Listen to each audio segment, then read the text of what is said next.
Hello 12th ஸ்வாகுட்டி. So இந்த video யாருக்காக அப்படின்னு பார்த்தீங்கன்னா 12th ஸ்டாண்டர்டில் காமர்ஸ் குரூப் எடுத்திருக்க பிள்ளைகளுக்காக தான்ப்பா.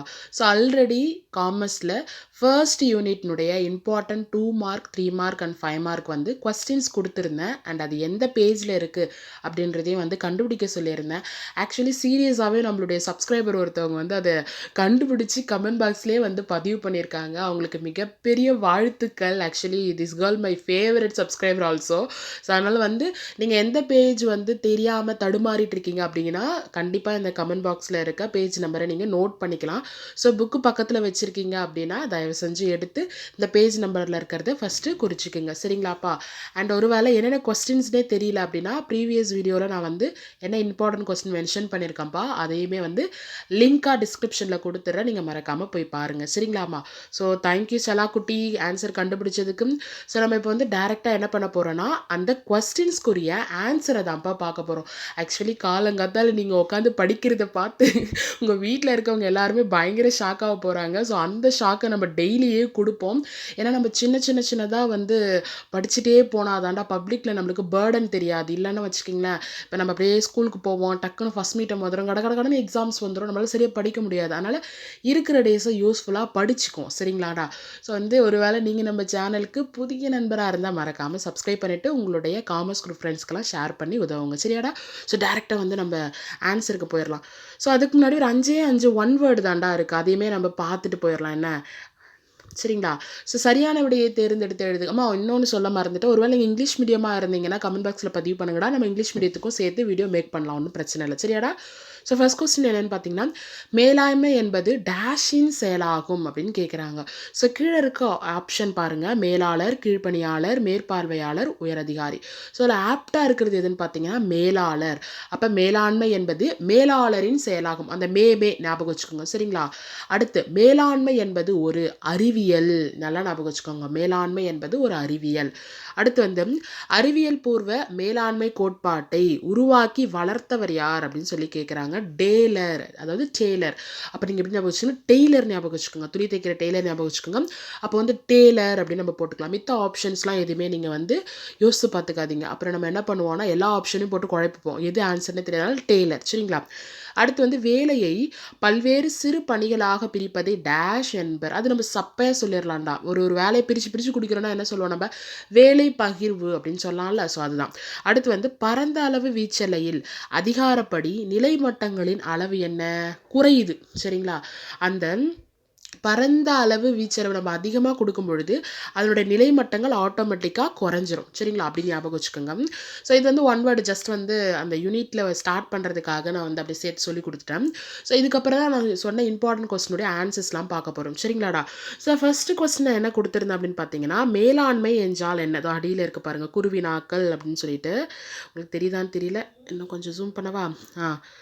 ஸோ மேலாண்மை என்றால் என்ன அப்படின்னா ரொம்ப ரொம்ப ரொம்ப ஈஸிடா, நீங்கள் அண்டர்ஸ்டாண்ட் பண்ணுறதுல தான் இருக்குது. என்னென்னு பார்த்தீங்கன்னா, ஒரு வணிக நிறுவனத்தின் மேலாண்மை செய்பவர்கள் மற்றும் விஷயங்களை நிர்வகிப்பதற்கான ஒழுங்கமைக்கப்பட்ட வழி மேலாண்மை என அழைக்கப்படுகிறது.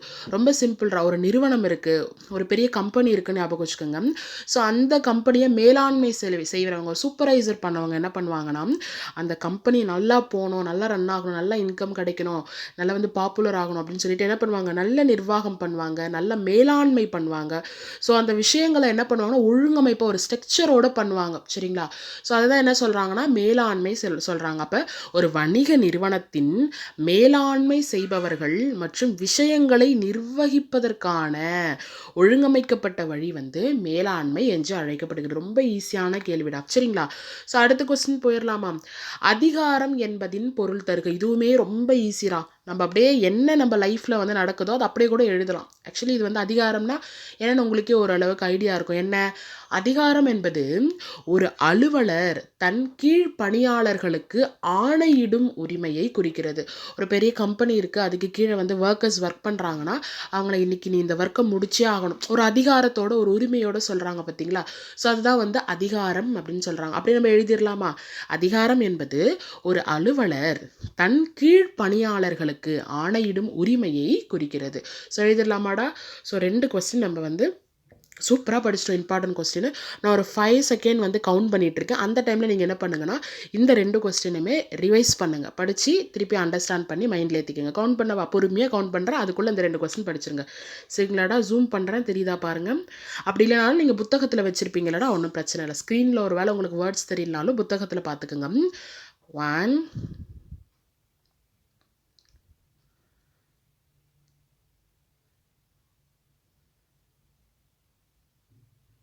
2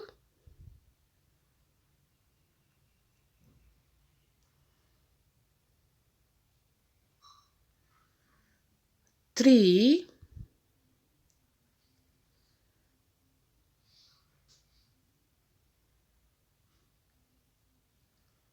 4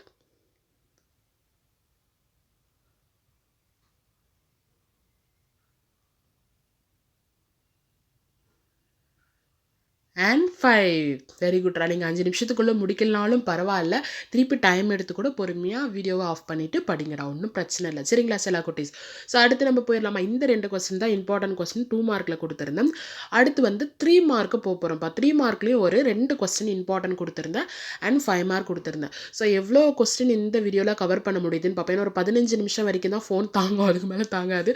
ஸோ அதனால் அது வரைக்கும் கவர் பண்ணுறேன். அப்படி முடியலன்னா இன்னொரு வீடியோவை கூட நான் பார்ட் 2 போட்டுடுறேன், ஒன்றும் பிரச்சனை இல்லை. சரிங்களா செல்லா குட்டீஸ்? ஸோ அதனால் ஒரு வேளை நான் பேசிகிட்டு இருக்கும்போது நடுப்புறே கட் ஆயிடுச்சுன்னா டைம் முடிஞ்சு கட் ஆயிடுச்சுன்னு அர்த்தம். அதனால் வந்து நீங்கள் பதறாதீங்க. ஸோ அடுத்து வந்து என்ன கொஸ்டின் கொடுத்தேன் அப்படின்னு பார்த்தீங்கன்னா, மேலாண்மையை நிர்வாகத்திலிருந்து வேறுபடுத்துக அப்படின்னு சொல்லிட்டு ஒரு 3 மார்க். மேலாண்மைக்கும் நிர்வாகத்திற்கும் என்ன டிஃப்ரென்ஸ், என்ன வேறுபாடு அப்படின்னு சொல்கிறாங்க. ஸோ இதுக்கு வந்து ஒரு 5 ஒப்பீட்டு அளவு சொல்கிறாங்கப்பா. ஒரு 5 கம்பேரிசன் சொல்லுவாங்கல்ல, ஒப்புமைப்படுத்துறது. ஸோ அந்த 5 கொடுத்துருக்காங்க. சாரி, இப்போ 6 கொடுத்துருக்காங்க. ஸோ அந்த 6 மட்டும் நம்ம படிச்சிட்டோன்னு வச்சுக்கிங்களாண்டா. ஸோ அதனுடைய டிஃபரன்ஸை நம்ம ஈஸியாகவே எழுதிடலாம். அந்த 6 என்னென்னு ஃபஸ்ட்டு பார்த்துடலாம். ஒப்பீட்டின் அடிப்படை. ஃபஸ்ட் நீங்கள் வரிசை எண் போட்டுக்கோங்க, பாக்ஸ் கட்டிக்கோங்க, வரிசை எண் போட்டுக்கோங்க 1 2 3ன்னு. அடுத்து வந்து ஒப்பீட்டின் அடிப்படை அப்படின்னு சொல்லிட்டு எழுதிங்க. ஒப்பீட்டின் அடிப்படை நல்லா ஞாபகம் வச்சுக்கோங்க. அடுத்து மேலாண்மை, அடுத்து நிர்வாகம். பாக்ஸ் கட்டிட்டிங்களா? இமேஜினேஷன்லேயே கூட கட்டிக்கோங்க, ஒன்றும் பிரச்சனை இல்லை. ஸோ பாக்ஸ் கட்டிட்ட பிறகு என்ன பண்ணணும் அப்படின்னா, ஃபஸ்ட்டு அந்த ஒப்பீட்டின் அடிப்படையில் வந்து ஒரு 6 பாயிண்ட் இருக்குது. அதை நீங்கள் படிச்சிட்டிங்க அப்படின்னாலே மீதி ஈஸியாக எழுதிடலாம். ஸோ ஃபர்ஸ்ட் என்ன சொல்கிறாங்கன்னு பார்த்தீங்கன்னா, பொருள். ஃபஸ்ட்டு பாயிண்ட் பொருள். அடுத்து அதிகாரம். 3வது வந்து பங்கு. 4வது வந்து தொடர்பு தன்மை. 5வது வந்து செயல்பாட்டு பரப்பு. 6வது வந்து செயல். ஸோ இது படிக்கும் பொழுது கொஞ்சம் கஷ்டமாக இருக்கும், சிலது மறந்து போயிடும் நம்மளுக்கு. அதனால் வந்து நீங்கள் இப்படி ஈஸியாக கூட ஞாபகம் வச்சுக்கோங்க. ஆக்சுவலி கிரிஞ்சாக தான் இருக்கும், பட் நீங்கள் வந்து ஞாபகம் வச்சுக்கிறதுக்கு இது யூஸ்ஃபுல்லாக இருக்கும். இப்படி ஞாபகம் வச்சுக்கோங்க. ஃபர்ஸ்ட் வந்து சரி, வீட்டில் ஒரு அக்கா தங்கச்சி இருக்காங்கன்னு வச்சுக்கோங்க. ஒரு இமேஜினேஷனில் உங்கள் வீட்டில் யார் இருக்காங்களோ அவங்க ஞாபகம் வச்சுக்கோங்க. ஸோ அப்பா என்ன பண்ணுறாரு, கடைக்கு போயிட்டு ஏதோ ஒரு ஸ்நாக்ஸ் வாங்கி வந்து கொடுக்குறாரு. ஒன்றே ஒன்று தான் வாங்கிட்டு வர்றாரு. சரிங்களா? அந்த ஸ்நாக்ஸை வாங்கிட்டு வந்து உங்ககிட்ட கொடுத்துட்றாரு. உங்ககிட்ட கொடுத்துட்ட உடனே ஆட்டோமேட்டிக்காக உங்கள் தம்பியோ தங்கச்சியோ யாரோ ஒருத்தவங்க என்ன பண்ணுவாங்க, அந்த பொருளுக்காக உங்ககிட்ட வருவாங்க. ஸோ ஃபஸ்ட்டு பாயிண்ட்டு பொருள். நல்லா ஞாபகம் வச்சுக்கோங்க. அந்த ஸ்நாக்ஸ் அப்பா வாங்கிட்டு வராரு. அந்த ஸ்நாக்ஸை பார்த்தோன்னா உங்கள் தங்கச்சியோ தம்பியோ வந்து அந்த பொருளுக்காக உங்ககிட்ட வராங்க. வந்துட்டு அப்பா எனக்கும் சேர்த்து தான் வாங்கிட்டு வந்தார், எனக்கு பங்கு தா அப்படின்னு சொல்லிட்டு என்ன பண்ணுறாங்க, அதிகாரமாக பங்கு கேட்குறாங்க. ஸோ புரியுதுங்களா? அப்போ ஃபஸ்ட்டு பாயிண்ட் என்னது, பொருள் வாங்கிட்டு வந்தார், அதில் வந்து அதிகாரமாக பங்கு கேட்குறாங்க. ஸோ அப்போ வந்து 3 பாயிண்ட் அழகாக வந்துருச்சா. அதுக்கப்புறம் என்ன பண்ணுறாங்கன்னா, ஸ்நாக்ஸை சாப்பிட்டு முடிச்சிட்ட பிறகு நீங்கள் இன்னும் சாப்பிட்டுட்ருக்கீங்க, அவங்க வந்து சாப்பிட்டு முடிச்சிட்டாங்க. முடிச்சிட்டோன்னா உங்களுடைய சாப்பிட்றத பார்த்துட்டு அவங்களுக்கு இன்னும் வந்து பத்தாதனால கேட்குறாங்க, எனக்கு இன்னும் கொஞ்சம் தான் அப்படின்ற மாதிரி. ஆனால் என்ன பண்ணுறாங்க, உங்ககிட்ட தொடர்பு தன்மையை கொடுக்குறாங்க, தொடர்பு படுத்துகிறாங்க. அதாவது வந்து என்ன சொல்கிறாங்க, லாஸ்ட் டைம் நான் வந்து சாப்பிட்டேன்ல, நீ வந்து கேட்டல, நான் உனக்கு கொஞ்சம் கொடுத்தேன்ல, நீ எனக்கு கொடுக்கவே இல்லை அப்படின்னு சொல்லிட்டு தொடர்பு படுத்துகிறாங்க. பழைய நிகழ்ச்சியை வந்து இப்போ நடக்கிறதோட தொடர்பு தன்மைப்படுத்துகிறாங்க. சரிங்களாடா? அதுக்கப்புறம் என்ன பண்ணுறாங்கன்னா, பாவமாக மூஞ்சி வச்சுட்டு அவங்களுடைய செயல்பாடு வந்து கொஞ்சம் வித்தியாசமாக தெரியுது. முன்னையெல்லாம் அவங்ககிட்ட சண்டை போட்டு அப்படி இருப்பாங்க. அந்த ஸ்நாக்ஸை பார்த்தோன்னா பவ்யமாக, அந்த செயல்பாடு தன்மை வந்து வித்தியாசப்படுது. ஸோ அதனால் நீங்கள் என்ன பண்ணுறீங்க, அவங்க செயல் வித்தியாசப்படுது, நம்மளுக்கு மரியாதை தராங்க அப்படின்றதுனால கொஞ்சம் ஸ்நாக்ஸை ஷேர் பண்ணுறீங்க.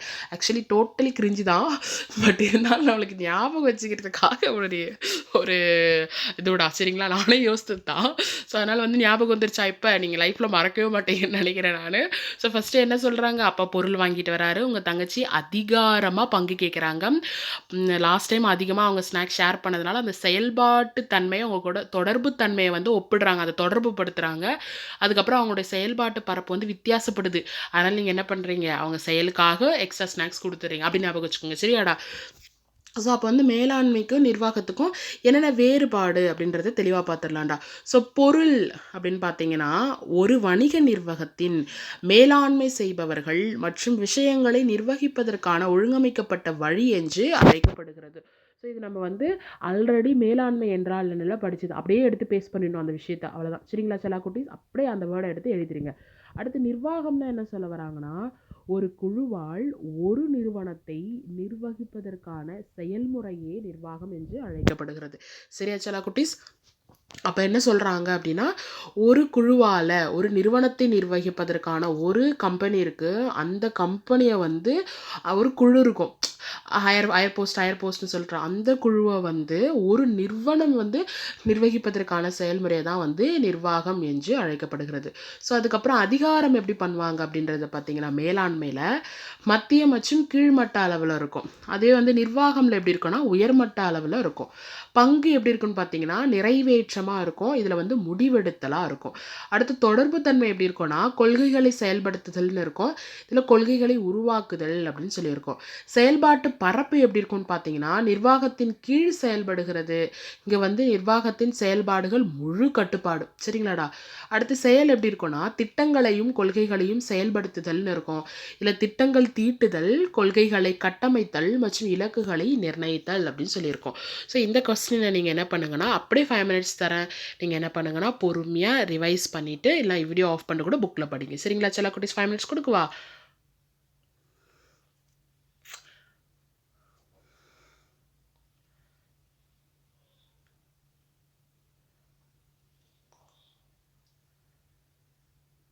One,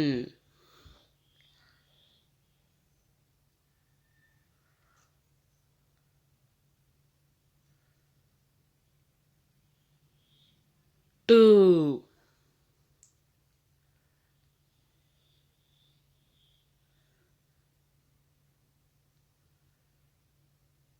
3,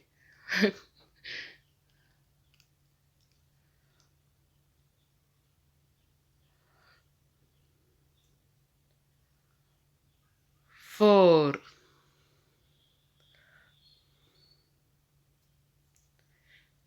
and 5. சரியாடா? ஒரு வேளை நீங்கள் இந்த கொஸ்டின் படித்து முடிக்கலைன்னா டைம் எடுத்து கூட படிங்க. சரிங்களாடா? ஸோ நம்ம நெக்ஸ்ட் கொஸ்டின் போயிடலாமாடா?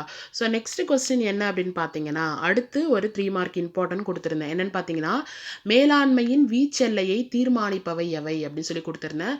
ஸோ அதனால் கடன்னு சொல்லிடுறேன், நீங்கள் அண்டர்ஸ்டாண்ட் பண்ணுறீங்க. சரிங்களா? ஒரு 5 பாயிண்ட் தான்டா. என்னென்னு பார்த்தீங்கன்னா, மேலாண்மையின் வீச்செல்லையானது பரந்த மற்றும் குறுகிய தன்மை கொண்டது. அப்போ பரந்த குறுகிய ஞாபகம் வச்சுக்கோங்க கீவேர்டு. சரிங்களா? ஸோ அதுக்கப்புறம் பரந்த அளவுள்ள மேலாண்மை பரப்பில் குறைவான அதிகார படிநிலை மட்டங்கள் இருக்கும். அப்போ பரந்த குறுகிய திருப்பி இதில் கீவேர்டாக தான் வருது. ஆனால் என்ன சொல்கிறாங்க, பரந்த அளவுள்ள மேலாண்மை பரப்பு. கேள்வியே மேலாண்மை தான். அப்போ மேலாண்மை பரப்புன்னு ஆட் பண்ணிக்கோங்க. குறைவான அதிகார படிநிலை மட்டங்கள் இருக்கும். அந்த வேர்டையும் ஞாபகம் வச்சுக்கோங்க. சரிங்களாடா? ஸோ அடுத்து வந்து தொழிலமைப்பின் அடிப்படை கட்டமைப்பு என்பது பெயரளவில் இருக்கும் அப்படின்னு சொல்கிறாங்க. அடுத்து அது போலவே குறுகிய மேலாண்மை பரப்பில் அதிகார படிநிலை மட்டங்கள் மிகுந்து இருக்கும் அப்படின்றாங்க.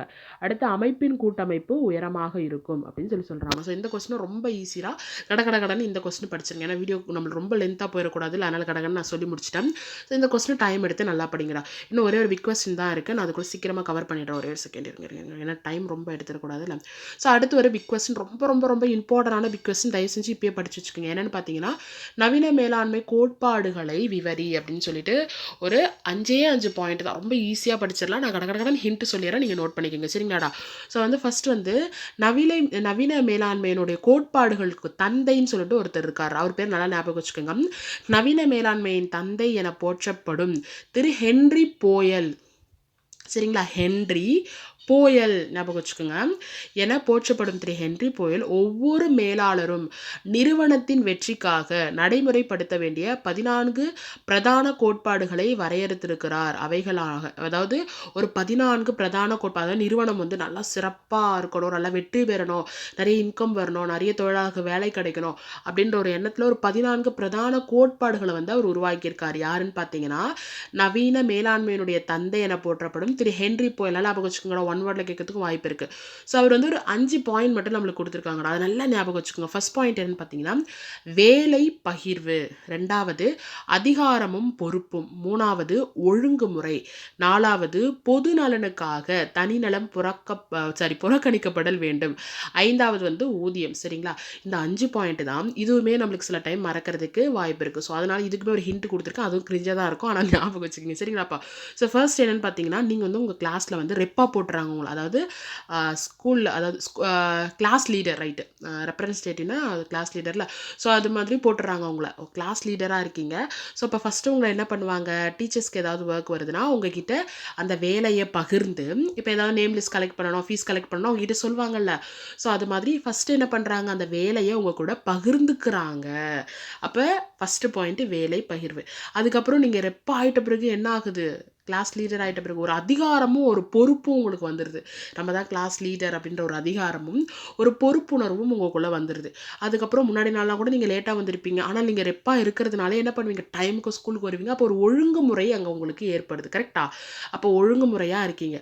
அதுக்கப்புறம் என்ன பண்ணுறீங்க, பொது நலனுக்காக தனிநலம் புறக்கணிக்கப்படல் வேண்டும். அதாவது இப்போ மிஸ்ஸு டெஸ்ட் வைக்கிறாங்க அப்படின்னா நீங்கள் ஆக்சுவலி படிச்சுட்டு இருப்பீங்க, ஆனால் உங்கள் கிளாஸில் பாதி பேர் படிச்சிருக்க மாட்டாங்க. ஆனால் நீங்கள் என்ன பண்ணுவீங்க, போய் மிஸ்ஸு கிட்ட ரெக்வஸ்ட் பண்ணுவீங்க, மிஸ் நிறைய பேர் படிக்கல, நானுமே படிக்கல மிஸ், அதனால் இன்றைக்கி டெஸ்ட் வேணாம் நாளைக்கு வைங்க அப்படின்னு சொல்லி கண்டிப்பாக ரெக்வஸ்ட் பண்ணி, ஏன்னா கண்டிப்பாக எல்லாம் கிளாஸில் நடந்திருக்கோம். ஸோ அதனால் வந்து என்ன பண்ணுறீங்க, பொது நலனுக்காக உங்கள் கிளாஸ் பசங்களுக்காக தனி நலம் புறக்கணிக்கப்படல் வேண்டும். நீங்கள் உங்களுடைய தனிநலத்தை புறக்கணிச்சிட்டீங்க. சரிங்களா?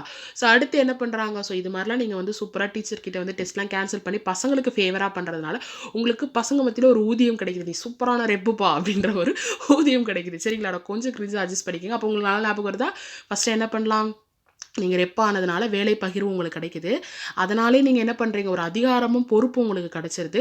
3வது நீங்கள் ஸ்கூலுக்கு லேட்டாக வருவீங்க, இப்போலாம் ஒழுங்குமுறையாக டைமுக்கு வந்துடுறீங்க. அதுக்கப்புறம் டெஸ்ட்டு வந்து பசங்க படிக்கலன்றதுக்காக பொது நலனுக்காக தனிநலம் புறக்கணிக்கப்படல் வேண்டும். 5வது என்ன பண்ணுறாங்க, நல்ல ரெப்புன்ற ஊதியம் கிடைக்குது. சரிங்களா செல்ல குட்டீஸ்? ஸோ இதுக்குரிய பாயிண்ட்ஸ் கடற்கடன்னு பார்த்துடலாம். நீங்கள் வந்து இன்னும் எலாபரேட் கூட பண்ணி படிங்க. சரியாடா? வேலை பகிர்வு என்னன்னு பார்த்தீங்கன்னா இக்கோட்பாட்டின்படி தொழிலமைப்பின் மொத்த பணி சுமையும் சிறிய பணிகளாக பகிர்வு செய்ய வேண்டும். தொழிலாளர் ஒவ்வொரு தொழிலாளியின் திறமைக்கேற்ப பணி ஒதுக்கீடு செய்யப்பட்டு அப்பணியில் அத்தொழிலாளி சிறப்பீடுபாடும் நிபுணத்துவமும் அடையும் வண்ணம் தொழில்முறை வளர்ச்சியையும் பணி சூழலையும் உருவாக்க வேண்டும். சரிங்களாடா? அடுத்த அதிகாரமும் பொறுப்பில், அதிகாரம் என்பது ஒரு அலுவலர் தன் கீழ் பணியாளர்களுக்கு ஆணையிடும் உரிமையை குறிக்கிறது. சரிங்களாடா? நெக்ஸ்ட் ஒழுங்குமுறை, இது கீழ்ப்படிதல், மற்றவர்களின் முறைப்படி நடத்தல், அதிகாரத்தை மதித்தல் போன்றவையாகும்.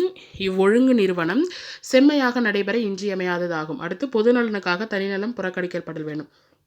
இது என்ன சொல்கிறாங்கன்னா, நிர்வாகம் தனிப்பட்ட ஆதாயங்களை ஒதுக்கி வைத்துவிட்டு நிறுவனத்தின் நோக்கங்களை மட்டுமே முன்னிறுத்த வேண்டும். எனவே தனிப்பட்ட நபர்களின் தனி நலனை விட தொழில் நிறுவனத்தின் நோக்கமே அனைத்தையும் விட மேம்பட்டு இருக்க வேண்டும். அடுத்து ஊதியம் என்பது பணியாளர்களின் பணிக்கு கொடுக்கப்படும் விலையாகும். பணியாளர்களுக்கு கொடுக்கப்படும் ஊதியமே தொழிலாளர்களை ஊக்குவிக்கும் முதன்மையான ஊக்குவிப்பவனாக இருந்து உற்பத்தியை அதிகரிப்பதால் அவர்களுக்கு போதுமான ஊதியம் வந்து வழங்கப்பட வேண்டும் அப்படின்னு சொல்லியிருக்காங்கடா. சரியாடா? ரொம்ப ஈஸியான கொஸ்டின். இதை நீங்கள் இன்னும் கொஞ்சம் டைம் எடுத்து கூட நல்லா படிங்க. ஸோ இந்த கொஸ்டின் எல்லாமே இன்னைக்குள்ளே நீங்கள் படித்து முடிச்சு இருக்க வேண்டும். சரிங்களாடா? கம்பல்சரி, இது ஸ்ட்ரிக்ட். அதனால் வந்து இதை இன்றைக்கி ஃபுல்லாக படித்து முடிங்க. நாளைக்கு இந்த யூனிட்டில் இன்னும் இம்பார்ட்டன்ட் கொஸ்டின் எல்லாமே நம்ம படிச்சிடலாம். இந்த ஒரு வாரத்துக்குள்ளே இந்த யூனிட் முடிச்சிட்டோன்னா ஒரு சின்ன யூனிட் டெஸ்ட் மட்டும் நான் வைக்கிறேன். அதை கிளியர் பண்ணிட்டீங்கன்னா நீங்கள் அப்படியே சும்மா சூப்பராக ஃபஸ்ட் யூனிட் தூக்கி கடாசிடலாம் படித்து முடிச்சுட்டு. சரிங்களாடா? சரிடா குட்டீஸ், இன்னொரு நல்ல வீடியோட உங்களை சந்திக்கிறேன். Tata, bye by.